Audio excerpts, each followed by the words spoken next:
Baik, hari ini kita akan melanjutkan materi ya.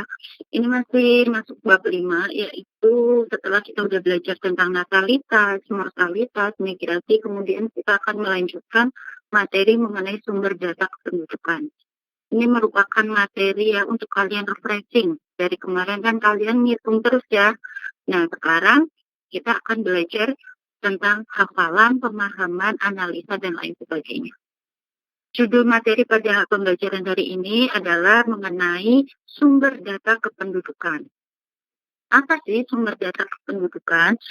Sumber data kependudukan adalah sumber-sumber atau sesuatu yang menjadi sumber ya, menjadi poin penting, menjadi keutamaan yang digunakan untuk mendapatkan data kependudukan atau mengenai jumlah penduduk kayak gitu. Apa aja cara untuk mengetahui jumlah penduduk yang ada di Indonesia? Bisa menggunakan sensus, yang kedua bisa menggunakan survei, dan yang ketiga bisa menggunakan registrasi penduduk. Kita akan membahas mengenai sensus dulu. Sensus merupakan suatu kegiatan mengenai pengumpulan data kependudukan, pengolahan, pencatatan, dan juga nanti penganalisa.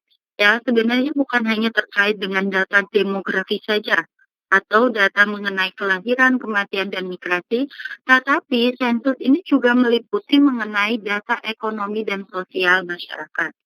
Mungkin di antara kalian udah pernah ada ya yang menemani orang tua untuk mengisi data sensus atau mungkin membantu. Kan biasanya sensus itu tidak hanya ditanyain keluarganya berapa, namanya siapa aja, kelahiran dan lain sebagainya, tetapi di situ juga akan ditanyakan mengenai rumahnya menggunakan keramik, ubin, atau bagaimana airnya menggunakan pam atau sumur dan lain sebagainya, listriknya berapa watt. Nah, itu yang bagian dari sensus. Ya, pekerjaannya apa, gaji per bulan biasanya berapa. Ini berkaitan dengan data ekonomi, kemudian tadi tentang keramik, kondisi rumah, itu berkaitan dengan kesejahteraan atau data sosial. Nah, sensus ini dilakukan secara periodik ya, jadi nggak setahun sekali atau sehari sekali, melainkan berapa? 10 tahun sekali. Ya, sensus itu dilakukan 10 tahun sekali. Sensus di Indonesia, sensus di Indonesia itu udah pernah dilakukan dari tahun berapa? Dari tahun 19 ya 1961, 1961, kemudian berapa lagi? 1971, 1980, 1980, kemudian ya 1980, ada juga 1990, 2000, kemudian berapa lagi? 2010, dan yang terakhir kita sudah melakukan sensus di tahun 2020. Berarti ada berapa sensus yang pernah dilakukan di Indonesia? Ada 7 sensus, 7 kali sensus. Indonesia pernah melakukan 7 kali sensus. Ini merupakan sensus yang dilakukan oleh pemerintah Indonesia. Nah, emang sebelum ini pernah dilakukan sensus, Bu? Pernah. Di tahun 1930, pemerintah Belanda pernah melakukan sensus untuk penduduk Indonesia. Tetapi itu tidak bisa dikatakan sebagai sensus negara Indonesia ya, karena saat itu kan Indonesia belum merdeka. Maka sensus yang pernah dilakukan Indonesia dianggaplah pertama kali dilakukan 1961. Ya, oke. Lalu saya akan menjelaskan juga mengenai apa aja sih kegiatan yang dilakukan oleh sensus ya. Ada yang namanya berdasarkan tempat tinggal, itu namanya de facto, dan juga de jure. De facto sendiri apa? De facto. De facto. Dari kata fakta. Apa ini? Ya, bahwa petugas sensus itu melakukan pencatatan terhadap penduduk Indonesia berdasarkan fakta yang ia temui. Maksudnya gimana? Maksudnya bahwa apabila misalkan ada seseorang bernama Budi. Budi adalah warga Tegal, Kabupaten Tegal. Tetapi saat sensus dilakukan, Budi itu sedang jalan-jalan ke Jakarta. Nah, di Jakarta kan Budi ketemu tuh sama petugas sensus. Maka petugas sensus akan mencatat Budi ini sebagai warga Jakarta, bukan sebagai warga Tegal. Karena apa? Karena faktanya Budi ada di Jakarta. Meskipun entah itu Budi hanya sedang jalan-jalan ya, lagi holiday gitu kan, tapi tetap dicatat sebagai warga Jakarta.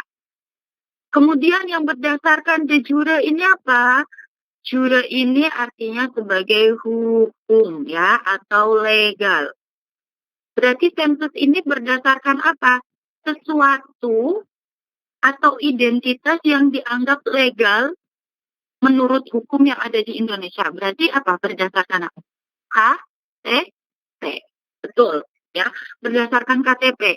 Jadi misalkan Budi nih, KTP-nya warga Kabupaten Tegal. Anggaplah ada sensus di Jakarta. Ketika Budi lagi ke Jakarta ketemu sama petugas sensus, maka Budi tidak akan tercatat sebagai warga Jakarta. Karena apa? Karena KTP Budi adalah KTP orang Tegal. Jelas ya sampai sini bedanya de facto dan de jure. Ya, intinya kalau fakta ya berdasarkan ketemu apa enggaknya. Tapi kalau de jure itu sesuai KTP. Nah, menurut kalian ya, ini nanti ditulis di buku, lebih menguntungkan mana?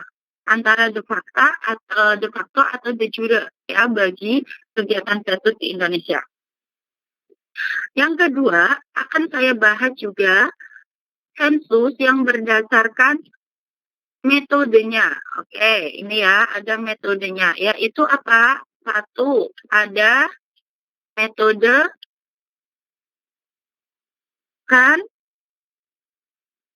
Canvasser. Ada metode householder. Canvasser ini apa sih?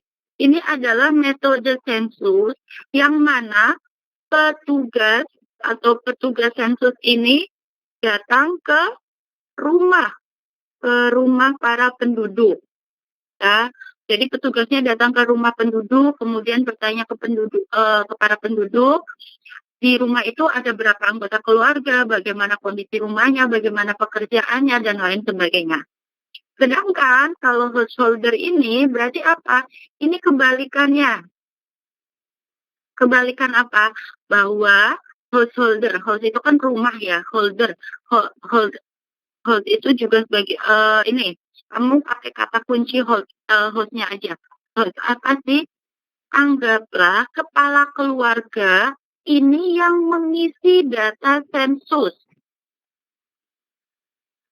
Jadi petugas tidak datang ke rumah-rumah, tetapi tiap kepala keluarga atau perwakilan dari satu rumah itu yang mengisi data sensus. Bisa secara offline ya, menggunakan kertas, kemudian nanti dikumpulkan di balai desa, ataupun bisa menggunakan secara online, ngisi link kayak gitu loh.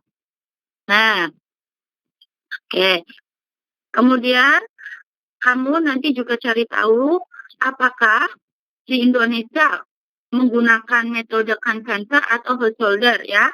Nanti dicari tahu. Untuk sementara saya penjelasan mengenai sensus saya akhiri sampai sini. Nanti kalian kita diskusi menggunakan via chat ya di grup WhatsApp. Oke, sampai sini. Kalau ada pertanyaan bisa ditanyakan di grup. Terima kasih.